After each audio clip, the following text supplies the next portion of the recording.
forests of central China. Home to the golden snub-nosed monkey. They will not survive the fast-approaching winter unless they stock up on calorie-rich food. Top of their autumn menu, pine cones. They grew during the summer sunlight and are rich in fats.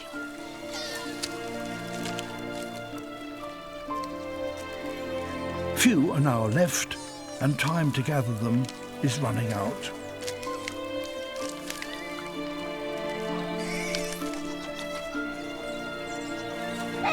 Dominant males patrol the troop, making sure they get the pick of the crop. As the number of pine cones dwindles, tensions between the rival families increase.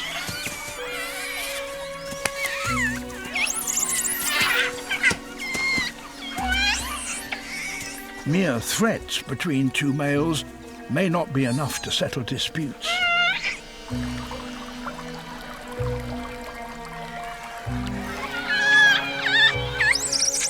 Conflict is in the air. There's going to be a fight.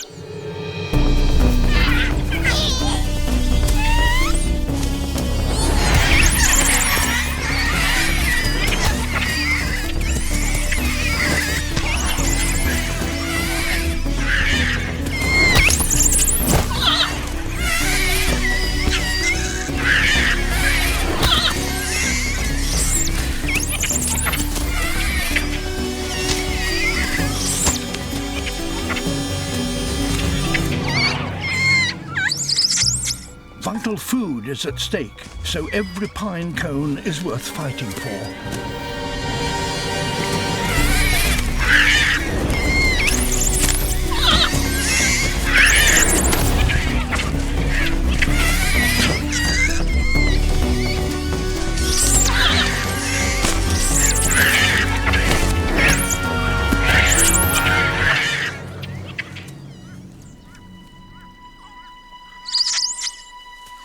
The victor and his family enjoy the spoils of war. The losers get no more than a few dead leaves and will have fewer energy reserves for the coming winter. It's when animals leave the forest edge and move into farmland that the relationship with humans becomes less benevolent.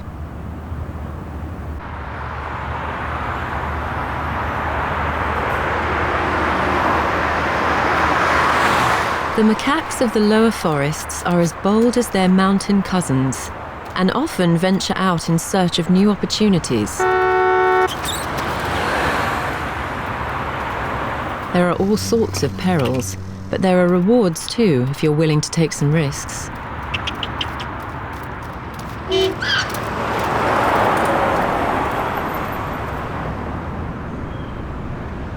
For over 100 years, people have been growing the finest fruit and vegetables on these warm, rich soils.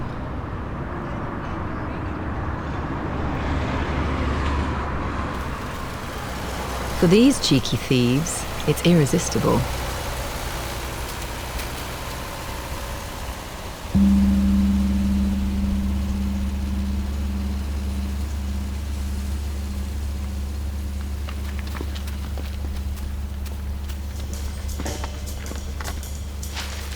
Growing perfect produce is a Japanese obsession, so the last thing people want is marauding macaques.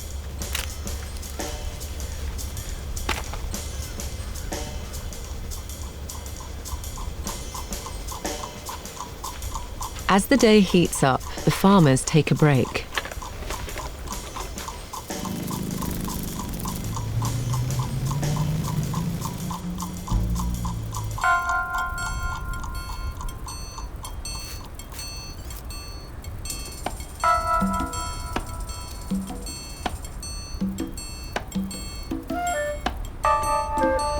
The coast is clear.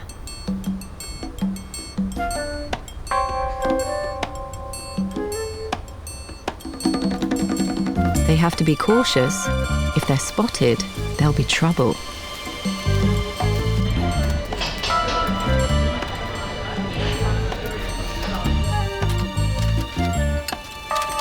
But every day they brave the electric fences. They know all the weak spots where they can stage their raids.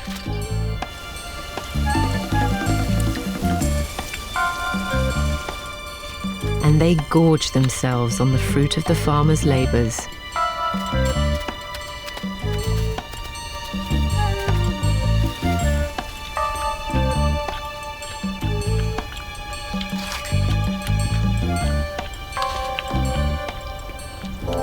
They are almost impossible to stop, but the farmers are not prepared to give in.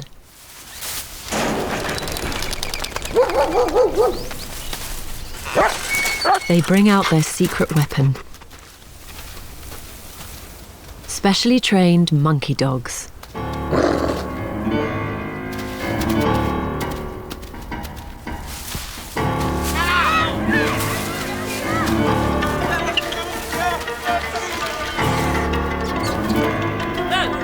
The Japanese Shiba Inu is one of the world's oldest breeds, and people have trained them to protect their crops against monkeys. There's even a Japanese saying that when people are fighting, they're like a dog and a monkey.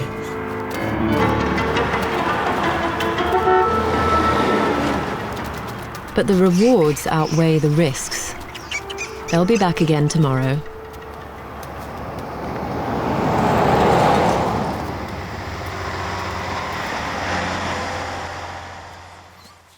The leader's job is to keep all the females and their babies safe, and above all, happy. But he's new to the role, and it's proving harder than he anticipated. The females are not easy to please. They demand constant attention. Their thick coats are made to withstand the tough mountain conditions and require daily grooming.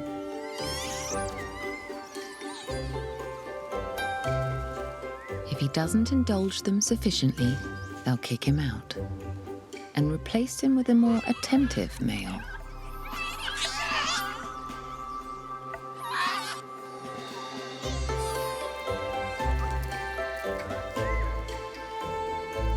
The females have him exactly where they want him.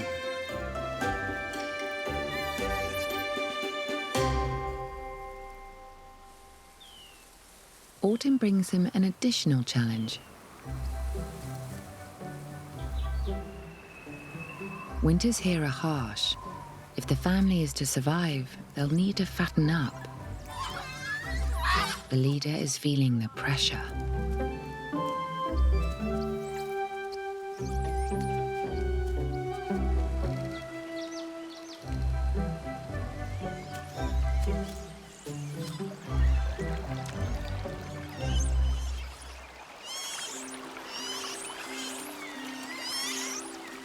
He's found them a small piece of paradise.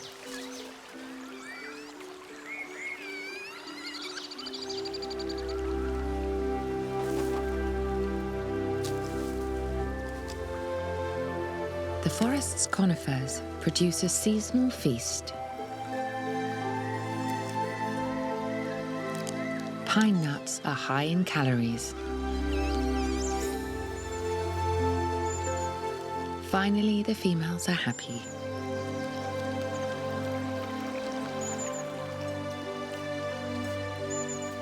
And the leader can take a moment to relax.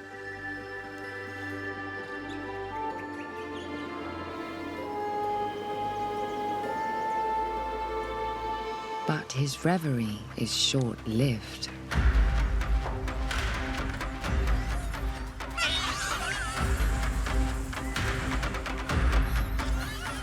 A rival family.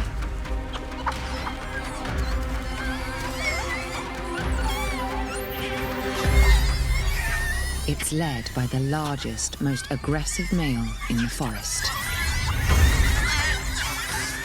This will be a test of the young leader's courage. The females expect him to defend the family. He puts on a show of bravado, but he knows he's in trouble.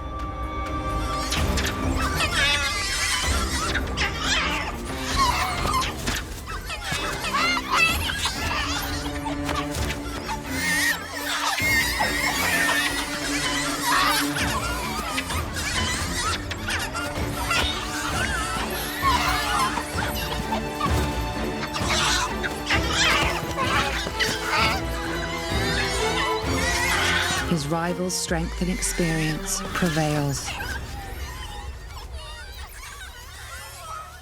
It's a humiliating defeat. The family must abandon their feast, and the leader will be expected to find alternative arrangements for his disappointed females. They're bullied constantly.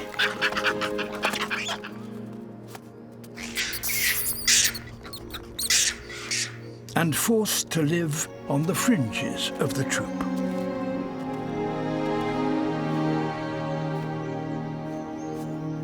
As outcasts, their only comfort is each other.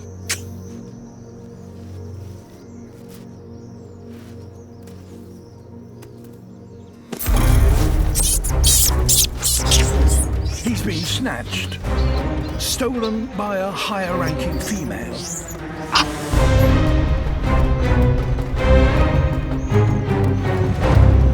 She is childless, and she wants a baby of her own. He's only a few meters away, but if his mother approaches, the rest of the troop could well attack her.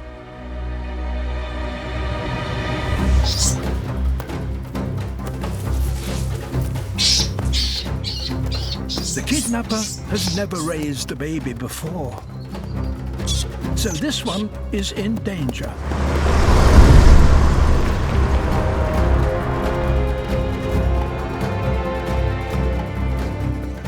They're headed towards a cable car tower. The young mother can't let them out of her sight.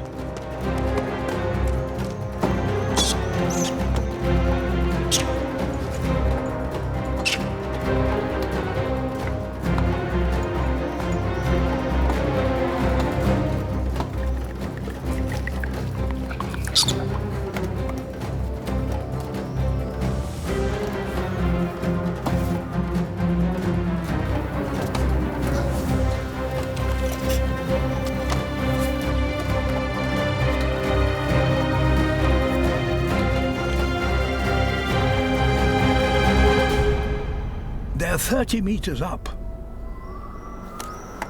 If she tries to grab her baby and fails, he could fall to his death.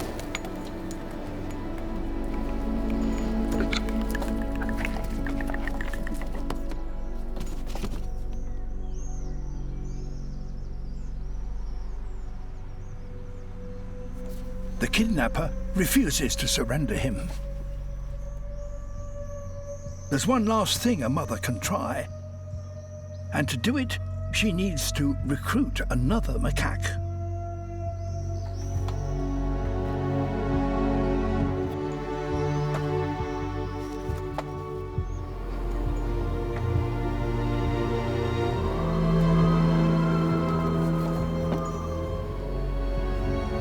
Now the mother begins to groom her companions in full view of the kidnapper. All monkeys love to be groomed, even by a low-ranking female. It's the basis for peace in macaque society.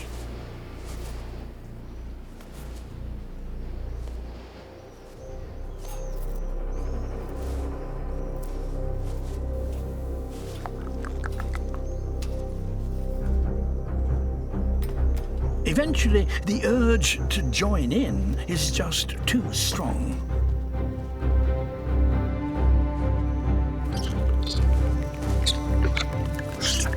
The kidnap is over, and the youngster can climb back into his mother's arms. For our spy creatures, being immersed in the world of animals is not without its hazards. In Rajasthan, the temple langurs have taken Spy Monkey into the heart of the family. But some are keen to take the budding relationship to the next level and are getting a little too familiar. One seems to want to babysit her.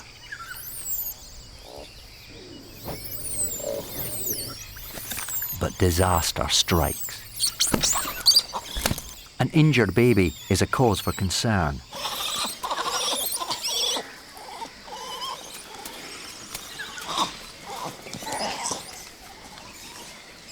And this langur seems to believe she's died.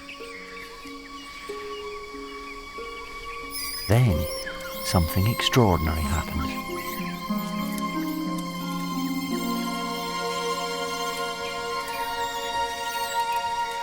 The monkeys gather round the motionless spy creature as if it is a real baby.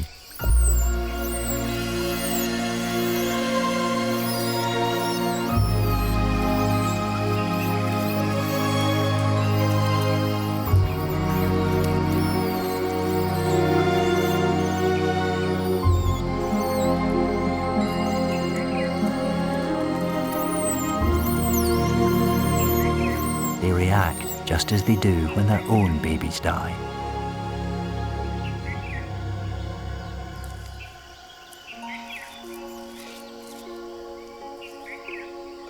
A calm and contemplative mood descends on the colony. There's a sense of grief, as well as empathy for one another.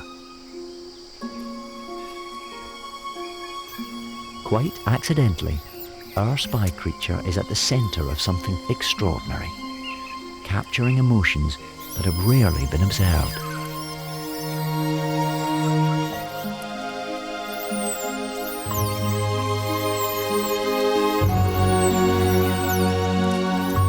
Such apparent expressions of grief may not be unique to primates.